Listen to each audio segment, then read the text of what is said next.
एक तरफ राजद है जो परिवार की माँ बहनों को गाली देने का काम करते हैं, दूसरी तरफ उनके सहयोगी हैं। अगर ये लोग भगवानों में ही लड़ाई लगा रहे हैं तो सोचिए इंसानों को किस तरीके से ये लोग बांटने का काम करते हैं। हम इतना ही कहेंगे कि इंडिया इंटैक्ट है और 400 का जो नारा है पूरे देश में होगा। 40 के 40 सीट हम जीतने जा रहे हैं। नमस्कार, मेरा नाम प्रेम है और आप लाइव स्ट्रीट देख रहे हैं। देखिए, चिराग पासवान का गुस्सा आज विपक्ष के नेताओं पर फूट पड़ा है। वो मल्लिकार्जुन खड़गे हो या फिर मुकेश सहनी। देखिए, मुकेश सहनी बिहार में 3 सीटों पर उनके जो उम्मीदवार हैं वो चुनाव लड़ेंगे, पर मुकेश सहनी पिछले दिनों प्रधानमंत्री नरेंद्र मोदी को लेकर जो बयान दिए थे उस पर अब चिराग पासवान का गुस्सा फूट पड़ा है। देखिए, किस तरीके से मुकेश सहनी या फिर जो विपक्ष के नेता हैं उन पर चिराग पासवान बरस रहे हैं और जो बिहार सरकार में मंत्री हैं संतोष कुमार सुमन भी बरस रहे हैं। देखिए, जिस तरीके से विपक्ष के लोग कह रहे हैं कि इस बार कहीं ना कहीं 40 सीट पार नहीं करेंगे और 400 की नारे दे रहे हैं। बिहार में 4 सीट नहीं जीतेंगे और 40 की 40 बोल रहे हैं। तमाम चीज़ों को लेकर मुकेश सहनी और जो बिहार सरकार के मंत्री हैं संतोष कुमार सुमन का बड़ा बयान है। वो बयान भी हम आपको सुनवाएंगे, पर मल्लिकार्जुन खड़गे के भी बयान पर चिराग पासवान खूब बोल रहे हैं। देखिए, मल्लिकार्जुन खड़गे का कहना है कि शिव और राम हैं, तो चिराग पासवान इन तमाम मुद्दे को लेकर अपनी बातों को रख रहे हैं। उतना ही नहीं, संतोष कुमार सुमन जो कि बिहार सरकार में मंत्री हैं वो भी इन तमाम चीज़ों को लेकर क्या कुछ करें। सबसे पहले चिराग पासवान को सुनिए और संतोष कुमार सुमन को कि किस तरीके से अपनी बातों को रख रहे हैं।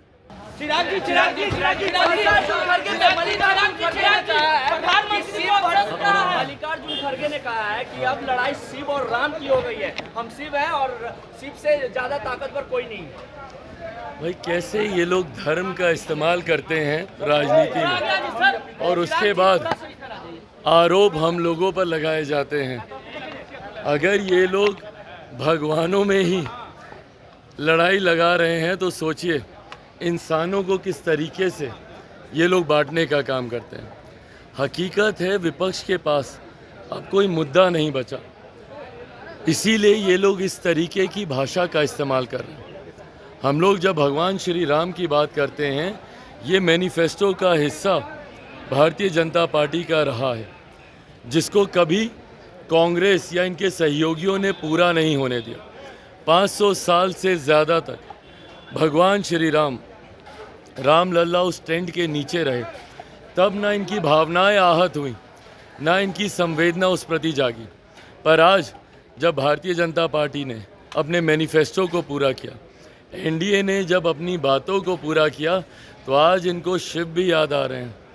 पर उस वक्त उनको शिव याद नहीं आते जब उनकी आधी अर्धांगिनी, जब शक्ति के बारे में, उनके विनाश की बात जब उन्हीं के पार्टी के बड़े नेता करते हैं। हकीकत है चुनाव के वक्त सिर्फ और सिर्फ भावनाओं को आहत करने के लिए कांग्रेस, उनके घटक दल के नेता इस तरीके की बातें करते हैं।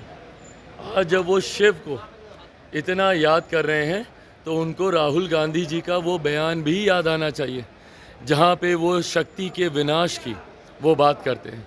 ऐसे में इन्हीं विरोधाभास में जो इंडिया अलायंस अटका हुआ है, यही कारण है कि 14 से कम समर्थन 19 में मिला और इस बार कांग्रेस ऐतिहासिक ऑल टाइम लो पर इस बार कांग्रेस का प्रदर्शन है। प्रधानमंत्री जी को लेकर इससे ज़्यादा घृणित, निंदनीय, अशोभनीय और कुछ नहीं हो सकता। जिस तरीके से भाषा की सारी मर्यादा को तार तार कर दिया गया, और मैं बिहार की जनता से भी अपील करूंगा, और बल्कि मैं उन लोगों से भी अपील करूंगा जो संभवतः कम संख्या में ही सही पर आज की तारीख में जो इंडिया अलायंस का समर्थन कर रहे हैं। मैं पूछना चाहूँगा कि क्या ऐसी भाषा का आप लोग समर्थन कीजिएगा? मेरे प्रधानमंत्री से लाख बैर सही, पर क्या कोई भी सभ्य समाज में ऐसी भाषा का स्थान है? क्या आप एक राष्ट्रीय अध्यक्ष के लिए आप इस तरीके की भाषा का आप इस्तेमाल कर सकते हैं? आपका विरोध किसी से भी हो, भारतीय भाषाओं में उसके शब्दकोश में ऐसे शब्द हैं कि आप कड़ी से कड़ी निंदा मर्यादित शब्दों में रहकर आप कर सकते हैं। हमारे देश का गौरव है, हमारे देश का पहचान है हमारे प्रधानमंत्री। आपका उनसे मतभेद वैचारिक हो सकता है, पर इस तरीके से व्यक्तिगत टिप्पणी करना क्या आपको शोभा देता है? आज की तारीख में हम लोग 21वीं सदी में हैं, पढ़े लिखे समाज की हम लोग कल्पना करते हैं। ऐसे में जब ऐसे लोग जिनको कोई ना कोई अपना आदर्श मानता होगा, किस तरीके की एग्जाम्पल आप सेट कर रहे हैं, किस तरीके का उदाहरण आप देना चाह रहे हैं। मैं बिहार की जनता से आग्रह करूंगा कि देखें और देखकर निर्णय लें। एक तरफ राजद है जो परिवार की मां बहनों को गाली देने का काम करते हैं, दूसरी तरफ उनके सहयोगी हैं जो प्रधानमंत्री जी के बारे में इस तरीके के शब्दों का इस्तेमाल करते हैं। सभ्य समाज में ऐसे शब्दों की कहीं कोई स्थान नहीं है, और कल को अगर ऐसे लोग आ गए तो फिर उसके बाद आने वाली पीढ़ी को क्या संस्कार दिए जाएंगे, ये इनके नेताओं की भाषा से ही पता चलता है।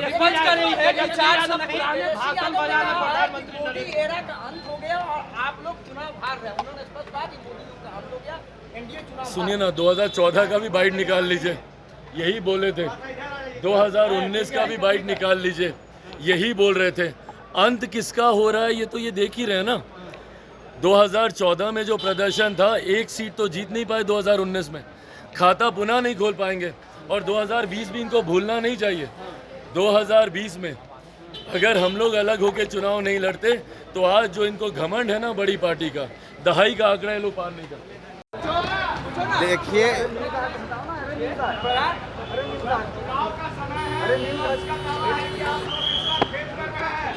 देखिए विपक्ष को कहने दीजिए, अभी 4 तक उनको कहने का अधिकार है, सपना देने का अधिकार है। हम इतना ही कहेंगे कि एनडीए इंटैक्ट है, और 400 का जो नारा है पूरे देश में होगा। 40 के 40 सीट हम जीतने जा रहे हैं। पिछले बार 39 जीते थे, इस बार ज़्यादा जीतेंगे। 14 से 19 में ज़्यादा जीते हैं, 24 में 40 जीतेंगे।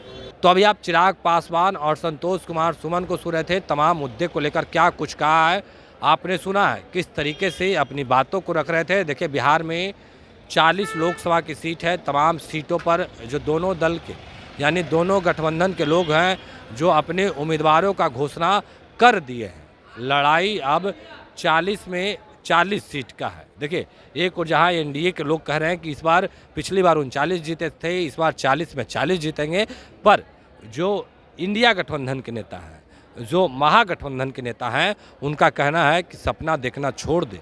इस बार प्रधानमंत्री नरेंद्र मोदी से लोग नाराज हैं। इस बार मोदी मैजिक नहीं चल रहा, इस बार कोई मोदी का नाम पर नहीं जीत रहा। ये पुराने जो बयान है वो तेजस्वी यादव का था। किस तरीके से तेजस्वी यादव भी प्रधानमंत्री नरेंद्र मोदी हों या फिर बिहार के मुख्यमंत्री नीतीश कुमार, उन पर भी बरसते थे। पर चिराग पासवान को सुना आपने, संतोष कुमार सुमन को सुना आपने कि किस तरीके से तमाम मुद्दे को लेकर अपनी बातों को रख रहे थे और खूब बरस रहे थे। जो इंडिया गठबंधन के नेता हैं उनके ऊपर बरस रहे थे और किस तरीके से अपनी बातों को रख रहे थे। पर प्रधानमंत्री नरेंद्र मोदी को लेकर जो मुकेश सहनी बयान दिए थे उसके बाद अब खूब किरकिरी हो रही है, क्योंकि मुकेश सहनी प्रधानमंत्री नरेंद्र मोदी को लेकर अब शब्द कहे थे और अब देखिए किस तरीके से जो तमाम नेता हैं वो अपनी बातों को रख रहे थे। चिराग पासवान को भी सुना आपने और संतोष कुमार सुमन को। फिलहाल के लिए इतना ही। बने रहे लाइव वीडियो को सब्सक्राइब नहीं किया सब्सक्राइब कीजिए। हमारे फेसबुक पेज को लाइक करना बिल्कुल ना भूलें। धन्यवाद।